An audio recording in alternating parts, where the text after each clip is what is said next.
Can I scooch down like this? Stop standing on my stuff.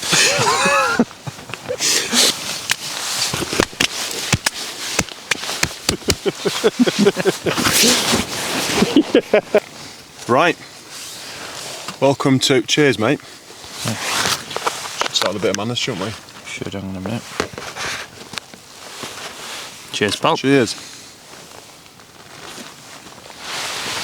Welcome to episode 1 of a podcast for Dads on a Journey. Should we start with a little joke? Why did the Scarecrow win an award? Go on. Because he was outstanding in his field. You'll have more first time, right? I know, yeah. Never mind. Got that bit. Class. Right, so... You've got him straight away there. Yeah. So the aim of this series is really to touch on as many kind of dad-themed topics as possible in the hope that somebody can gain something from it somewhere.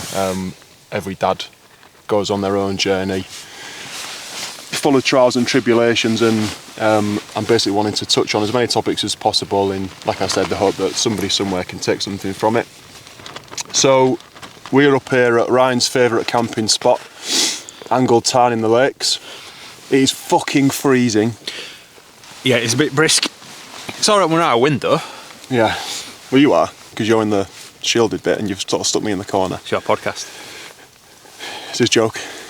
Yeah, we're up here in Angled Tarn, Ryan's favourite camping spot, to film this first one, which does no favours for this not being a hiking group, as about 35 people have asked me, oh, have you made a new hiking group? No, I haven't. It's not that. Maybe you should. Maybe I should, yeah. It seems like it's a bit of a better fit. But we're up here anyway. I've got Ryan with me, so for those who don't know, I've known Ryan for about 20 years, and we're going to touch on a couple of probably quite raw topics at some point. And for my first one, I wanted to be with somebody that I know well and I trust. And Ryan's got his own like raw story to tell as well. So, and he's got all this professional media gear because he's got his own videography firm, and he's got all the camping gear, which were tiny reasons why I wanted to invite you. Thanks. Sort of a bonus. Yeah. I appreciate that. So, little introduction to me as a dad. So, I'm a father to 2 kids. I've got 2 girls, Eliza and Margot. Eliza's just about to turn 8, and Marge will be 6 in March. And yeah, at that age, I'm right balls deep in the thick of the... They have fucking zero respect for me or my authority. No, none. It is fucking hard work. It is. And I think that's probably the same for 90% of dads out there. Like, they'll find... You've got it worse, mate. You've got 2 girls.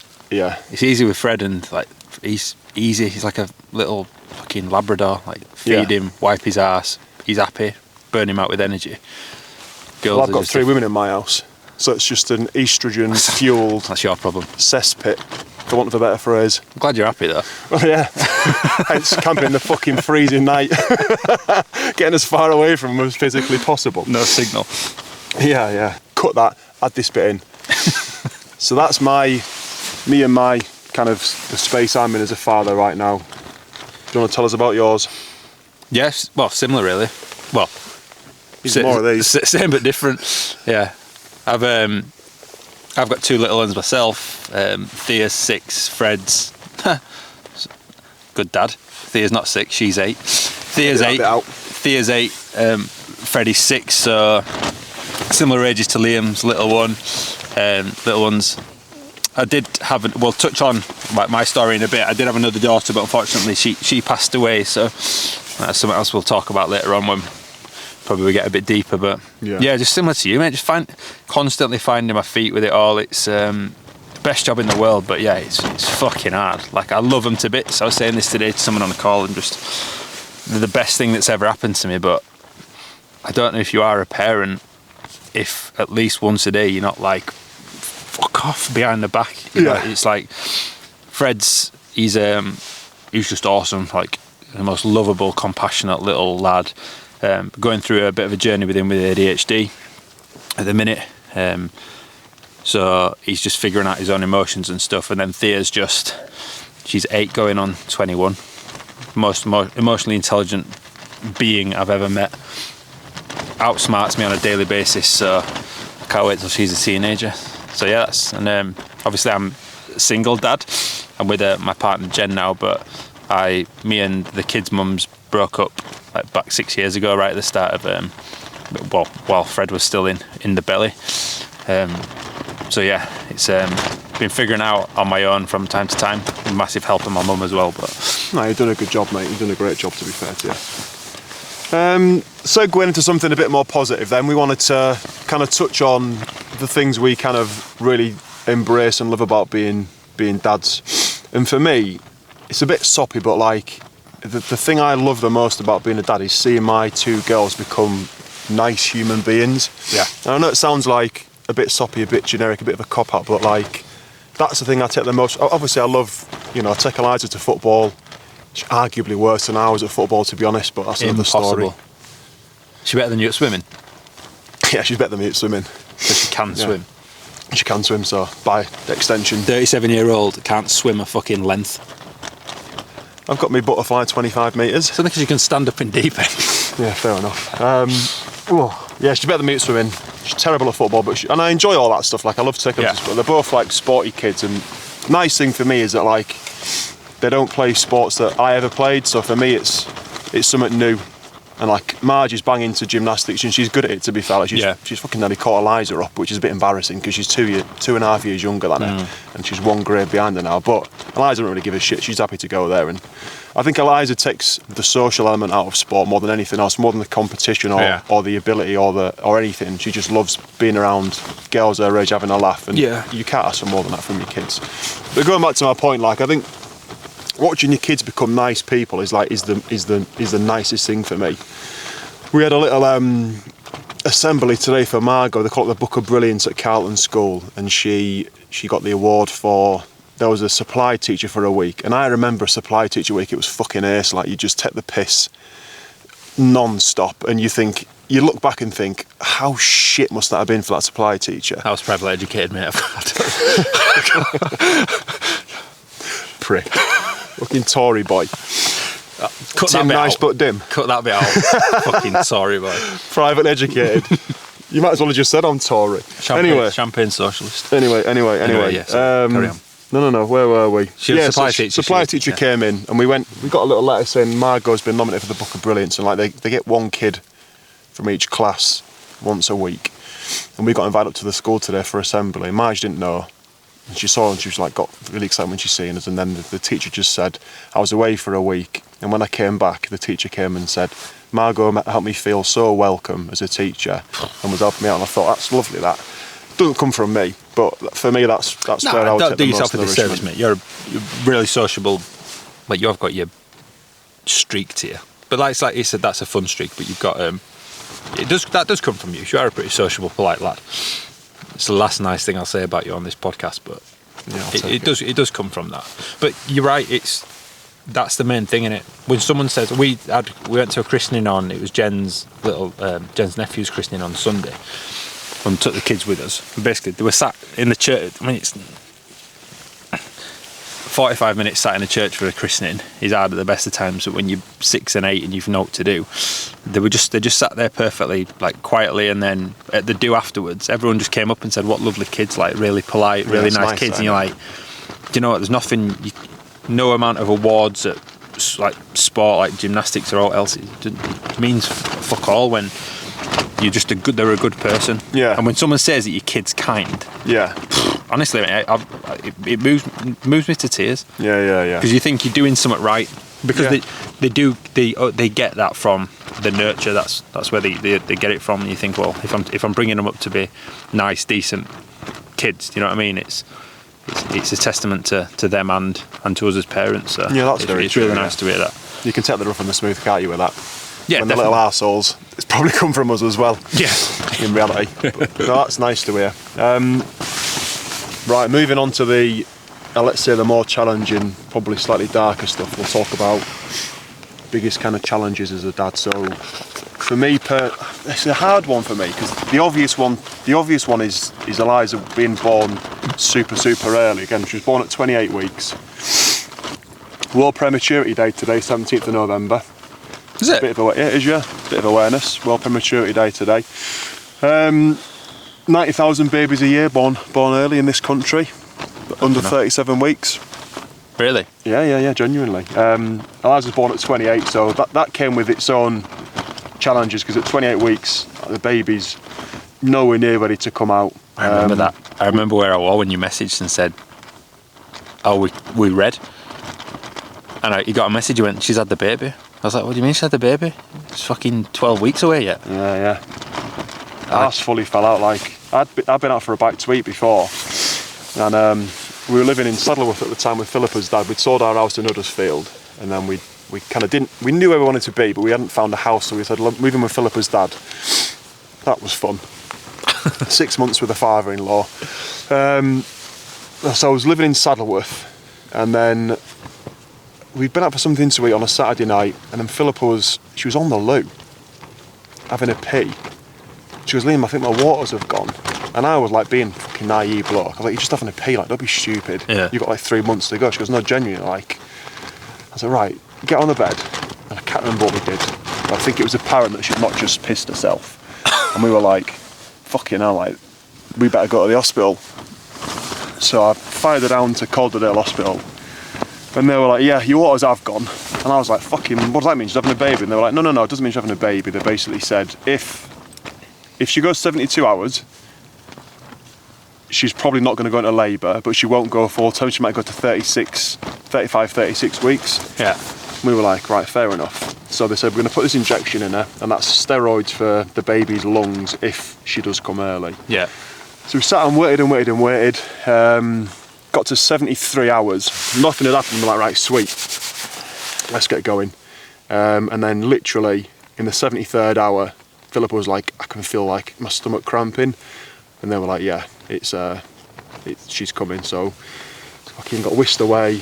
Then there was like, I think it was 13 different consultants or medical people in the room, and then Eliza came out like £2.5 and she was crying. We were like, bloody hell, didn't expect that. And the doctors were like, Christ, she's crying. That's really good news, the fact that she's got the strength to cry. So they put her in this little plastic bag.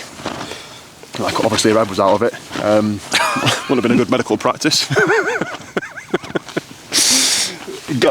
Gallows humour though, isn't it? You've got to sometimes laugh at these things. Fucking hell, yeah. Put in this little plastic bag, then onto an incubator, and then they did a few checks. I'm like, right, she's got to go straight to the NICU. We've got to get her away, get her away and get her stable, and then we'll see. Was there any indication that Phil was going to have a premature baby? No. So we had scans at 20 weeks. Nothing got picked up. She had a bit of a bleed in Mexico when we were 5 months pregnant. No, it can't have been 5 months because she was born at 6 months and she was born in December. We were in Mexico in October. So she must have been 4 months pregnant. She had a bit of a bleed and we were like, fucking hell. This is nice and stressed. This was after a miscarriage, I hasten to add. Oh, yeah. Quite an early on miscarriage. Yeah, Not that, that makes any difference, but miscarriage before that. So we shit ourselves in Mexico. So we had fucking 3 days in hospital there. I could go into that, but there was no signs of any warning or anything like that. They did a load of... in fact, they said to us, because you're in a private hospital, they did more testing than we'd have done anyway. So there's no signs of her coming early or anything. And then that was it. So they whisked her up to the NICU, and then Philippa had to go and get like a placenta removed or something like that. So she was gone for another hour and a half back under the knife. And I remember sat in that room on my own, and I felt like probably the loneliest I've ever felt. I was like, my little baby's just gone off with all these doctors. My wife, or girlfriend at the time, is under the knife, like, and I was just sat there and I just didn't know what to do. I just sat on my own and I was like, fucking hell, like I felt absolutely lost. Didn't know where to go, what to do, who to speak to.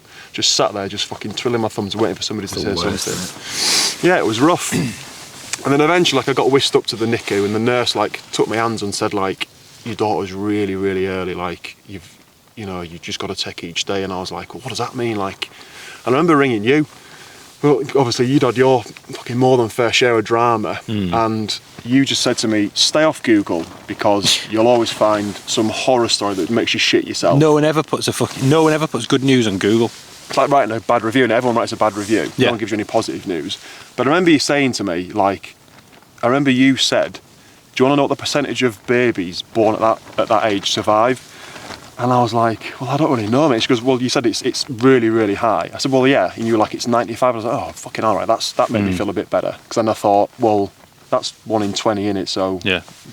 I mean, it's not great odds if you've gone on your kid being alive. But at the same time, Yeah. it was kind of like... Movie thing under there. At the same time, it was quite reassuring that, you know, you'd said, look, I've gone and had a look. It's not as kind of shit your pants as you might think it is. Yeah. Obviously, you'll feel a different way being, you know, I will, me and my kid and Yeah. stuff. But that was quite a reassuring. And then from then, really, like, I don't want to sound like numb to it, but like every day we just kind of took it as it came, and that's kind of what the doctor said to us. And there was only 1 or 2 days where she was like, she'd regressed a bit. Other than that, she just kept getting stronger and bigger and bigger and bigger. And I mean, you've seen the size of her now. She's 7-year-old and she's 4'9", I think. Which is reassuring. Each day was a bit of a battle. Like, I mean, this is where I wanted to bring this Dad's on a Journey thing to life, because, again, and I keep making this point, yes, I want to support dads, and I'm not anti-mums or ignorant to mums at all, and I think mums have got a fucking harder job than we have in parenting, there's no doubt about it, but I think we've got a hard enough job as dads, and I think there's very little support for dads from what I've seen. Like, I've had a look at a few accounts online on Instagram and TikTok and whatever else, and I just don't think there's too much stuff just geared at making dads' lives easier. And that's kind of what I wanted to do, because again, I didn't have any help at the time, like, and I definitely could have used it.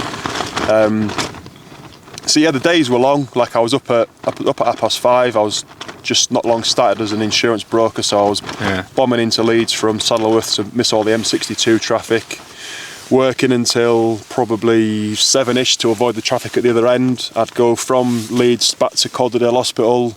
That'd take about an hour-ish. I'd get there for 8, half 8, spend an hour with Eliza, read a little book to her or something, go and get quick Mackies or something at 9:30, 10 o'clock, get back to Philippa's dad's for 10:30, shower, straight to bed, absolutely knackered, 6.5 hours kip, and then just repeat, and that was it for 72 days. I think it kicked the arse out. I mean, It is hard, like, sorry to interrupt you there, that's hard, isn't it? Like, yeah. but do you not think, similar, like, we'll obviously come on to Freya in a bit, but you're in that, do you think that routine helped? Yeah, I do. Because yeah. you know what I mean? Like I said, you knew exactly what you're doing day in, day out. Yeah, I said, like, I didn't want to sound ignorant or numb, but like I did become numb to it, because it sort of became a case of get up, go to work, do a long shift, go to the hospital, see Eliza, go and get something to eat, go to bed. And it did become quite like almost cathartic in the process of just like, this is happening all the time. And when you know what's going on and you're kind of in control of it, I think you can process and handle things a bit easier. Yeah, you can. I think when people say to you, like, you can't imagine, when people go, oh, I couldn't imagine it, you're like, well, no, you can't imagine it. And it's the worst thing in the world when your kid's ill. And but I think you can't imagine it. And it is as bad as you think it's going to be, but you're in it. Yeah. You've got there's no way out of it. No. Well, you could be a prick and you could run off, but there's no way out. You deal with it day in, day out, and when you're in it, and I'm a big thing of like, knowledge is king. Like, I don't know about you, but with Freya, I was like, the doctors, just tell me everything, you know, and everything, even things you think I don't need to know, just tell me, so that I don't have unknowns, I don't have questions in my head. Yeah. And that, to me, knowing I was getting knowledge and getting information day in, day out, made it so much easier to cope than sitting there and wallowing. Because if you sit there and wallow, your mind runs off, doesn't it? It doesn't. It changes nothing. Yeah. Because you either deal with it or you don't, and that's quite a pretty cold way to look at it. But I think as a dad, that was an easier way for me to deal with it. You processed that for me in like a very matter-of-fact way. Like, I mean, it's easy for me to sit and say, but I'd almost say you processed it, I'm not going to say emotionless, but you went about it like you would, it was a project at work. Yeah, it was, yeah. Like, right, what do we got to do? Where's the process? Yeah. So, I mean, shall I go into what? Yeah, I mean, that's, yeah, I mean, for me, that's like my obvious challenge of being a dad is when my daughter was in the NICU for 72 days. I mean, I'll swing back in after Ryan talks to you about his introduction to being a dad, to kind of the challenges of today's parenting, but I'll let Ryan talk now about his journey. Yeah, so, yeah, like Liam's, obviously with his situation with Eliza and that uncertainty, I touched on at the start that, but then I don't want this to sound like, I can talk about it quite freely. It's not like fucking X Factor. I don't want, people feeling sorry for, but this is kind of my story, what happened. So, my first daughter, so yeah, Freya, she passed away when she was 2 days old. And just like quick backstory on that was everything was fine. Like pregnancy seemed like it was going fine. I think it was like 34, 35 weeks. I got a phone call at work just saying that she'd not felt her moving much. So, like you actually, we called it out. I worked in Halifax, so I said, just go down to midwife, ring the labour ward at midwife and see what they say. So they just said, come in and we'll stick you on a monitor and put your mind at ease. So she went in, put her heart rate monitor on, picked up the heartbeat straight away, and like, yeah, look, she's fine. She's there. She's moving about. And you had this thing where you had to click it every time she moved. You had to press this clicker. Yep. So I thought, fine. Then another midwife came over, like a more, let's say she's more experienced due to her age. She came over and she said, "Oh, you look small. Let me measure you." So she measured her and she said, "Oh, you're measuring a bit small." So again, like, because we'd had so many midwife appointments, we're like, "Oh, whatever that is." Yeah. So she went, "I'll send you for a growth scan to put your mind at ease." So we went in for a scan. There's her heartbeat. She's fine. Did all the measurements. So we just walked out, and she said, "Oh." And then she came out about a minute later. This woman, she went, "Will you come back in?" And my arse just fell out, and I was like, "Why?" She said, "Will you just come back in?" So she restarted measuring her femur again, and she just said, her femur was measuring like 24 weeks, and she was 36 weeks at the time. So I was like, well, what does that mean? And this poor lassie was the sonographer. I felt for her because she was like, I don't know. Yeah. And I was like, well, what the fuck does it mean? I don't know what, in my head at the time, I was like, I was convinced there was something wrong with her brain. I don't know what it was. Anyway, so we went back. This was on a Friday the 13th, June the 13th. And every fucker had gone home. So they couldn't tell us anything. Jesus. So we just went home, like thinking, well, what does that mean? Is she a dwarf, or is she just small? You go through all this stuff. Anyway, then we go back in for another scan, and it's confirmed by someone else that she's small, and this, that, and the other. And basically, it was just 5 weeks of back and forth. And we went into Leeds General Infirmary to the neonatal ward in there, and they did like an MRI. They did a scan, and then we went to Sheffield and they did an MRI of Freya's brain inside the womb, which was just fucking mind-blowing. And that came back, and there was black bits on her brain, which like shadows. So basically, we got told she was severely ill, like really ill. And at that point, like, world falls apart because you don't know what to do. No. And I'll quite freely say this, and people can judge if they want to judge, but like if someone tells you that at at 16, 17 weeks of pregnancy, you have an opportunity to say, do you want to continue this pregnancy because your child's going to be severely ill? Yeah. At 35 weeks, you don't have that opportunity because they're a fully born kid. Yeah. And if you do terminate a pregnancy at that, it has to go through, sign off after sign off from consultants. You've got to give birth. I'll say you, I do fuck all that, but there's a big moral thing there as well, isn't there? Like, there is. It's not like... And they couldn't confirm what it was. Yeah. So there was, and the consultant, bless her, she was called Tracy. Do you know what? If she'd have had a nicer name, we would have called her the next baby Tracy. I always thought that. I'd love to call. Here, Trace. Yeah, I'd love to call the next baby after you, because she was an angel. Nurses are fucking unreal, aren't they? Like, she was unbelievable, and she just said, look, I'm convinced. She said, I'm absolutely certain that she's got I'm 99% certain that she's got a life-limiting condition. Christ. She says, but I'm not 100. And she said, how would you feel about living with yourselves if you terminated the pregnancy? And at that point, we just, you know what, let nature run its course. And mate, 4 weeks of not knowing what it was absolutely just. That was the worst part of the whole experience, was not knowing anything. Anyway, went in, so she went through labour and she was born.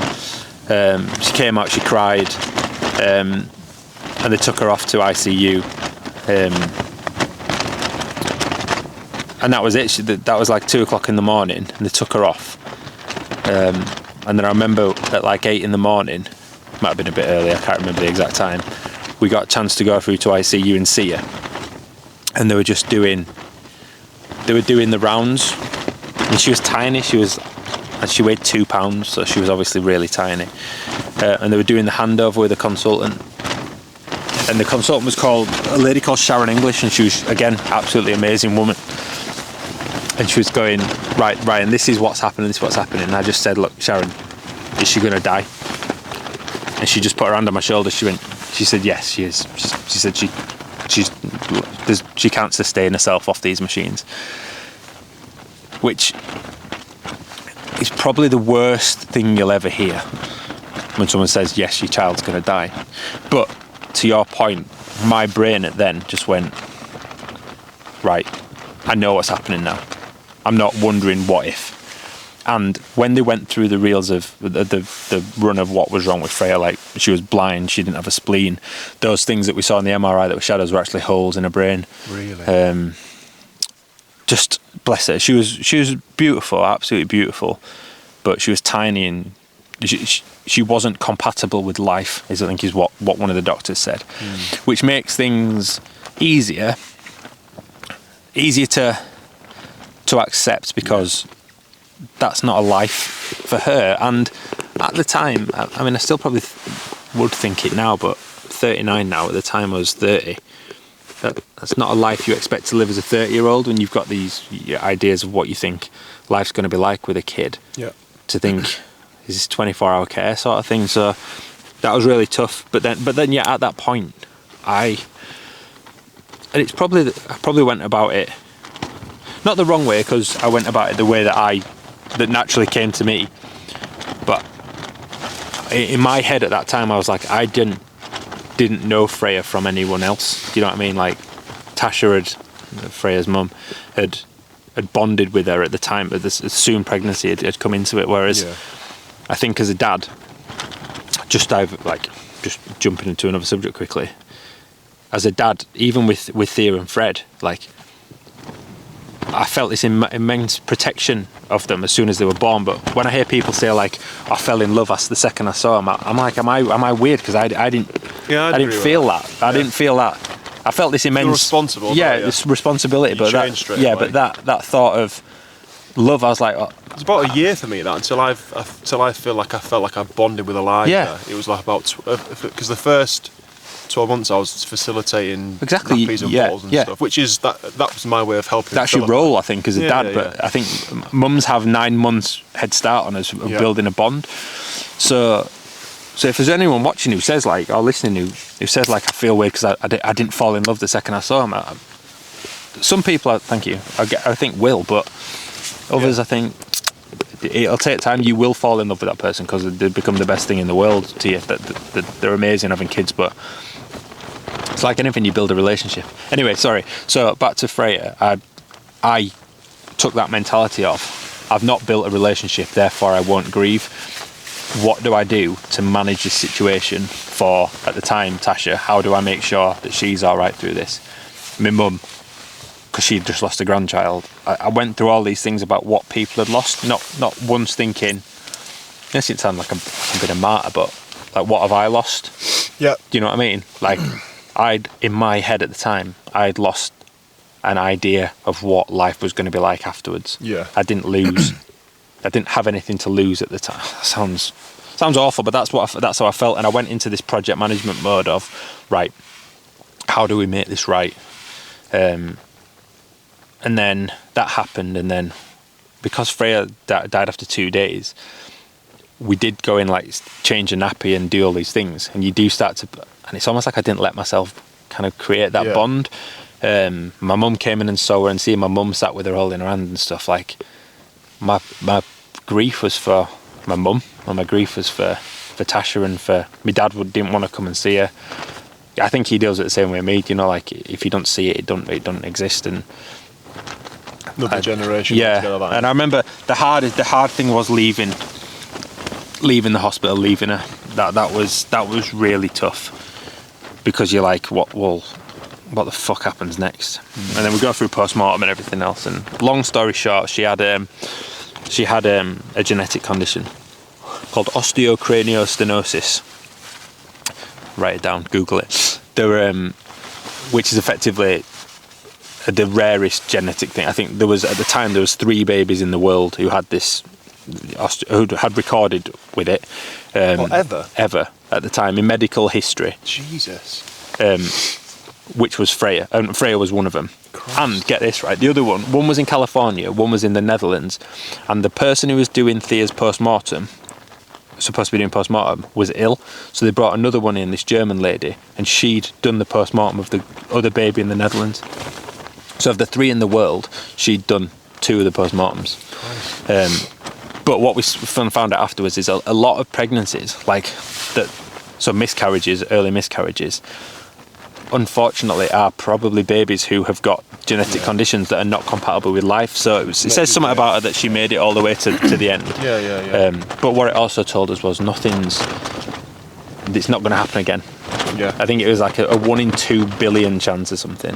The way he described it to us was, with some genetic conditions, it's like if you look at a bookshelf, you can see a book's missing. You can quite clearly see it, so that's clearly it. He said in some conditions it's harder to find because you can look at a bookshelf and there's all the books are there, but within the book there's a page missing. Right. And but eventually you find the book that's page missing. This is effectively what you're looking at with Freya was, you're in a library, all the books are there, all the pages are there, the stories all make sense, but within one of those pages, one of the words has got the letters transposed. Yeah. That's what you were looking for, and somehow they found it. But yeah, it managed into that, and then by the time we found that out, Thea was she was pregnant with Thea, so again, for me, the project management, I went into that during the pregnancy of just 9 months of just don't let this happen again. Please be all right. Please be all right. You must have been fucking riddled with anxiety during that. Oh mate, I was a mess, because don't forget, like, I'd gone straight from making sure everyone was all right and not grieving, trying to make sure, I try and tell everyone it's all right when it wasn't fucking all right. The baby had died, but yeah. I'd gone from that straight into it's going to be all right because it's pregnant. You know, like, I'd never dealt with anything. Yeah. I think you said, didn't you? You said me and Redmond had that chat, and we just basically said, like, he's almost not brushing past it, but we were acutely aware that you hadn't processed what was going on, like, fully internally. And I remember you saying at the time, like you've already described how you dealt with it in like an almost work project kind of way, but it wasn't our place to challenge you on it, because fucking I can't imagine how hard it must have been to have gone through at the time. But I think we both said, like, this is probably going to rear its head at some point, because he's just kind of doing that thing that most blokes do. I ain't fucking dealing with this, I'm sticking a bottle on it, a lid on it, and then moving on. Yeah, I mean, I'd argue it wasn't that I wasn't dealing with it. I was dealing with the situation, but I wasn't. But, well, yeah, I don't know, unless you're in a situation Who's to say the right way of dealing with anything is what? Do you know I what I don't mean? think there is a right way. But one thing I do know, like when, like 6 years later, well, yeah, what? No, about 3 years later, I think, is when we broke up. I remember going. July the 10th is when Freya died, and it was the day. Actually, it was the day. Remember, I got my new car. You were with me. Yeah. I went and got my new car, and I went to find a piece of. I thought I wanted, and I just moved into my house, and I wanted a piece of art for the wall, and I went into Dunelm, and whatever it's called, Home Sense, and there was a piece of art that I loved, and I was like, I need to have it, and I remember going up to it, and I looked at the bottom, and it's like the artist is called Freya. Fucking hell. And I was like, I've got to have that. And I looked at it and I was like, fucking hell, it's like 300 quid. I was like, do I want it that much? 300? But yeah, so I rung my dad. There's no chance you paid for that. No, my dad paid for it. But then I went to the cemetery, and it's the first time I sat there and I broke down, I bawled my eyes out, because it was the first time I ever felt it was my grief. It was no one else's. 3 years later? Yeah, because for every other day, like she was born on the 9th and she died on the 10th. And on the 9th and the 10th, all my focus was on everyone else. Are they going to be all right through these 2 days? That it was more. Red said to me sometimes, and it's. Sometimes I take things, I'm thinking, how is that going to make me feel? So like I'm worried about everyone else, but I'm worried about what I'm really worried about is how am I going to deal with how worried they are? Yeah. You know, am I really worried about that person, or am I worried about how am I going to deal with that situation? Anyway, I'm digressing, but so yeah, so that's what happened. So that was probably obviously my darkest time as a father was that. Fair comment. But then again, if that didn't happen, Thea wouldn't have been born, Fred wouldn't have been born. Yeah. I wouldn't have been where I am now. And like it's led me to a point where that relationship failed, but I'm in one now which is like really happy, and everyone's in a really good place, and the kid's mum's with someone and she's happy, and you know, I'm a big believer that everything happens for a reason. I know that sounds corny as fuck, but sometimes the worst things happen, but a lot of good can come out of it if you face into it and you deal with it. And some people can't. Some people, I did feel fortunate that, you know what, maybe it was a good thing that we could deal with it. Some people can't, and that's no judgment on them, but it's we are where we are today because of what happened then. So yeah, so that was pretty tough. Thanks for that, mate. Yeah. Fucking shit time that was. It was shite, wasn't it? Seems like it was a lifetime ago. It was 9 years ago now. 9.5 years ago. Yeah. But then talking about it now, I can remember you and Red coming to pick me up to set me out for a coffee. Yeah. And me crying. I know. Because I'd not cried in front of everyone else. But yeah, then you hadn't, had you? No. I remember you two just thinking, fucking hell. I know. And do you know what? Like, what do I say here? Well, that's the thing, because neither of us had had kids at that point. And like, one thing I'll say is, as soon as I had kids, like I got quite emotional quite quickly about the daftest stuff as well. Like I remember watching certain films and I'd be like, fucking hell, I'm starting to well up here. Like kids films, like my wine, and I was like, Christ, I'm going here. And I think that emotional switch got flicked in me. Yeah. But I remember at the time, like thinking, this is like the saddest thing. Like my cousin went through something similar twice. Oh yeah. Craig, like they lost 2, unfortunately. I don't know what the circumstances were, but I remember it being a fair few weeks into pregnancy, and I thought, fuck me, like this is happening to a lot of people. And I remember just thinking, like, I can't think of anything harder to deal with than that. But at the time, like I was emotional, but I wasn't crying or anything daft. And I just didn't know what to do. When you started crying, I was like, fucking hell, like this is rough. Like Ryan's fucking upset here, and you don't know what to do. Like, I mean, I think being there for you was probably the best and only thing we could have done. And I remember at the time, like, 'cause I think you'd prepared a nursery, hadn't you? Yeah. We had all gear, didn't we? Yeah, it was 4 weeks out. Everything was ready to go. And I remember, like, Redmond rang me and he said, like, look, we need to, like, go in there and redecorate the bedroom and stuff. And I remember us ringing you and saying, you want us to sort of redo the nursery and stuff and all that? And then I think you've said something like, I think that's our thing to do, like we need to sort of get that processed and done and whatnot. But yeah, horrible time. But if anyone knows anyone who's going through that or anything, to your point, the only thing you can do is just listen. Yeah, be present. And people go like, I can't imagine what you're going through, but then I look at my experience and it ended how it ended. But then I can't imagine 72 days of worry of like Eliza being in the ICU. I feel like I was lucky in the fact that it was only 2 days of what ifs. Yeah.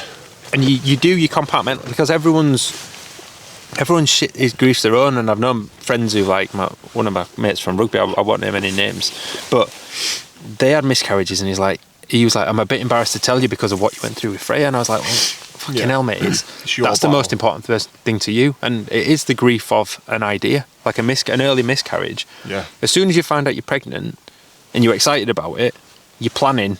Yeah, you do. If you know exactly, yeah. So you're planning all that. What they're going to be into, like what they're going to, what they're going to like when they grow up and stuff. And you do like, I think young couples. This isn't a dig, but I think as a young couple, certainly we were quite naive as to what possibilities there are. And like you expect when you get pregnant, you're going to have a baby. Yeah. And some people, like I know, we both know people that have got pregnant multiple times and had no drama, sailed through pregnancy and had healthy boys and girls, and it's like fucking brilliant. Yeah. But the reality is they're so lucky to get that. It's a miracle when you think of everything. And I completely agree. The one thing I feel it robbed me of, not the one thing, one of the big things it robbed me of massively was that naivety. Yeah. The next 2 pregnancies were horrible. Yeah. Because you're like, I know everything that can go wrong. I know how likely it can be. And it is a miracle. And that's when they come, they are like, it's a miracle. And you look at them now, and I look at like Fred and Thea, and especially when you looking at Eliza, when you saw her, everything she went through, to look at them now, like, it's just fucking mental, isn't it? Yeah. And they're just class. I was saying this, she had football training on Thursday night, and she's like I said, football's not her strength, shall we say, but she loves it, and I'll take her every training session, every match, and the fact that she goes there to see her mates, I couldn't ask for more than that. Yeah. But she's starting to get a bit better, and she's starting to pass the ball with like her instep rather than toe poke it. And I was speaking to Matt, one of the dads, and I said, fucking look at Tech. I don't know. He goes, yeah, she's doing well there. And I said, you know what, I sit and think sometimes, she's had heart surgery and her feet were pointing in like that when she was born. I remember, with the boots. Yeah. And she had the boots and bars on until she was 5 years old. And I sit there and think, the fact that she can fucking kick a ball and run and walk is incredible. Yeah. And it's a privilege, let's be honest. We all know kids that aren't in a similar situation. But I sit there and think, the fact that you're even at football, when we look back to those days where she was first born, in the first couple of years of sleeping in them boots and bars, like she had a little snowboard on between her legs, it's an absolute miracle. Yeah. It's crazy. And then talking about second pregnancy and stuff, we were similar with Margot. Well, no, we weren't actually, because when Eliza was born, we had a consultant, Mr. Simpson, his name was, and what was his first name? Homer. He came to see us, and I'm not as good on full names as you, fucking weirdo. He came to see us, and he basically said, we thought the reason Eliza came early was because of the heart-shaped womb, but then they scanned Philippa after she was born, and they said that's not the case. It was just complete freak. I'm like, oh, right, okay, so what happened again? Brilliant. And then with Margot, it was like we're pregnant, good news. 12-week scan, good news. 20-week scan, good news. It's all happening. We're having another girl, brilliant. More fucking estrogen in the house, class. I'm only joking, I was really happy. And then 35 weeks, she went into labour, and I was like, oh, here we go again. But at that point, we were like, she's 35 weeks. She's £5. Yeah. She's a normal sized baby. That's term, really, isn't it? Yeah, well, yeah, One not more far week off. and it would have been term. Yeah, she wasn't far off at all. And don't get me wrong, Philippa had a rough time with birthing Margot, because she had to have an emergency C-section, and we were shitting ourselves and all sorts of stuff. But she came and she was fine. Emergency C-section, we were quite panicked at that point, because they were like, oh, your baby's blood pressure's dropping. Fucking hell. Just have a normal pregnancy and birth. Yeah, sit back a bit. Got whisked away. whipped Philippa open, pulled Margot out. Proper little cone head she had as well when she was first born. I was like, fucking hell, Dan Aykroyd. And then she came out and bright purple lips and stuff, and they're like, oh, she's been pulled about a bit. She's a bit tender, but she's going to be all right. And I was like, fuck for that. Dan Aykroyd. And then they pulled. Sorry. Keep going on about your traumatic tale. Sorry. Yeah. Well, that's what I thought. There's a picture of her. Like, is that him out of Ghostbusters? Yeah, was he Venkman? Yeah, well, yeah. Peter Venkman. No. Wasn't that Bill Murray? She don't like Bill Peter Murray, Venkman. Like Bill Murray. Sorry, go on. Fucking hell. Sorry. It's going to take fucking hours to edit this. This is staying in, that. Conehead. Yeah, and then they literally, because they'd opened Philippa up, they pulled like her womb out. And I was like, and the fucking doctor said to me, well, first of all, he said, before Margaret came out, do you want to see your baby? I was like, oh, sweet, like expecting this perfectly washed and clean baby. There was a fucking arm and a head coming out of Philippa, and I was like, mate, come on, steady on. Yeah. Do you slow down for car crashes? I was like, come on, that's a bit much. And then eventually she came out on that, and then because they'd ripped Philippa to pieces, we have it easy, don't we, in pregnancy? Fucking hell. You can't keep that in. Fucking hell. I've just cut some out of this podcast that I don't know. Sorry. We'll do a Patreon. Yeah. Or only fans. Yeah. Fans only. Yeah. Only wrong uns. Anyway, because they opened her up, they had a proper look at her, and we do have it easy in pregnancy. We do have it easy in pregnancy compared to the women. There is no doubt about that whatsoever. And they opened Philippa up and they said, this is the reason your babies are coming early. You have got a bicornate uterus, which is like a heart-shaped womb. So the baby gets stuck. Jesus Christ. The baby gets stuck in one little corner like that, and because there's not got much room to grow, it never will get to a 40-week term. So we're like, okay, well now we know why it's happening. And then we had a follow-up with a consultant a few weeks later. We took Margot to meet the consultant. He was like, oh, she looks really well, blah, blah, blah. All the hearing tests and stuff are fine. And then he said, if you want to have any more, what we can do is put a stitch into your cervix or uterus. Philippa's. I'm not big on yeah. And then we just said, do you know what, we've got 2 healthy kids, touch wood. It's not worth the risk. And there's a massive risk to Philippa as well there, like, and it's not worth it. No. If you've got 2 healthy kids, I think you're and they're very, beautiful, very mate. in life. They're a credit to you both. Mint, aren't they? Yeah, it is for dads, but shout out to Phil. She's done a fucking unbelievable job. Yeah, she's done well, to be fair. You've had to deal with 3 girls. She's had to deal with you. I'd argue she's got it easier. Plus, I'm an exceptionally good cook. Yeah. Yeah. Fair point. Right, we'll wrap this up soon. If you're still listening now, it's probably just me and you that have listened to this so far. But thanks for listening. We wanted to wrap up with what would we change about ourselves as dads.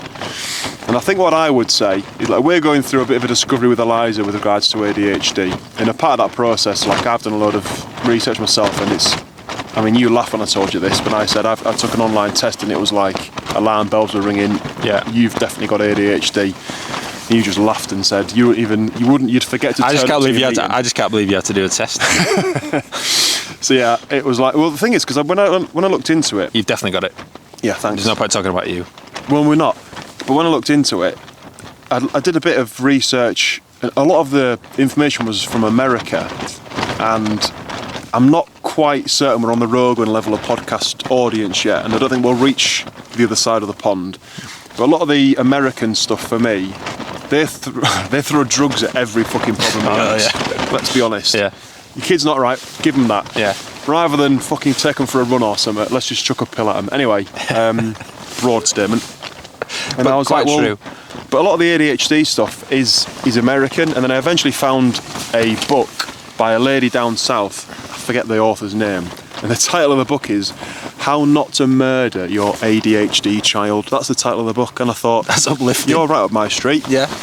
So I read it, and they were like, right. She goes, first things first, if you're doing this, you're doing the right thing because you recognise that your child's brain doesn't function. What's that noise?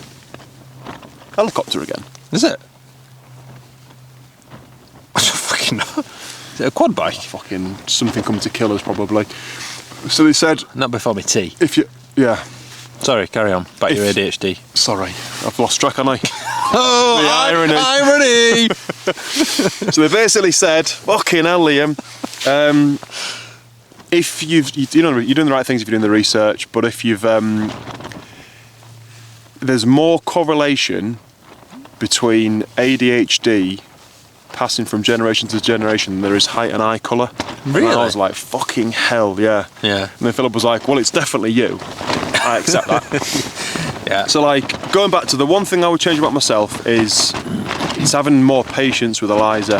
Like, that's, for me, that's one thing that I'm really trying to improve on, because I recognise that she's got, well, we think she's got this condition that doesn't enable her to just fucking process normal things in an easy way. Yeah. E.g., Eliza, it's time to go to football training. Can you get your football kit on? She'll walk up the stairs. She'll go into her bedroom. She'll see a fish tank. She's like, "Ooh, fish tank." Look at the fish tank for 5 minutes. Eliza, come on, get your football kit on. Yeah, will do. Sorry. And I'll see her got this. She'll sort of try and correct herself, and I'm like, "It's all right. Just get your kit on." And she'll go towards her bed, and then she'll see a desk and a bit of paper and a pen. She'll start drawing. I'm like, "Fuck me." It's definitely from you. And I'm and I'm like, Eliza, it'll happen 3 or 4 times and I'll feel myself becoming less patient, but I'm like, you fucking given her this. Yeah. So that's the one thing I'd change about me. I would have more patience with Eliza, I would say, and that's what I'm working on at the minute. Yeah. What about you? No. Nothing. BMI? Yeah. Genuinely joking. That's a common fact to our listeners. Yeah. Physical health. Like I've given up at the minute. And joking around, like, fitness is absolutely shite, and I just think one thing I want to change is being more active and getting in a bit better nick and just having a bit level of fitness, because that just makes when I'm in good nick, because once in a blue moon, I'm a better version of me. When was that blue moon? You got to remember, because you got ADHD. Shit. I'm editing this, so I'll cut that bit out if you want. When I'm feeling fitter and I've lost a bit of weight and all that, I feel like a better version of me, and I've got a bit more energy to be around the kids. I've got motivation. So yeah, so I take for granted, I think, health. We've obviously the health scares that we've had this year has put things into perspective, and I just think, you know what, take care of your health, because you need to be there to look after your kids. So. Yeah. In terms of other things around changing, like, and it's not being a dick, like, I don't think I would change anything, because if I didn't make mistakes as a dad, I wouldn't learn. Do you know what I mean? Yeah. Like, you've got to go through periods where you think, fucking hell, I've done that wrong. Yeah. But then you know not to do it again. Yeah. So for me, it is about taking care of myself, really, like physically and mentally, so I can be there for the kids. So yeah. Nice little thing to finish on. Thanks. Well, if you're still here, fucking well done, first of all. Yeah. And thanks very much. Got more lined up to come. Even more of these. Even more of these.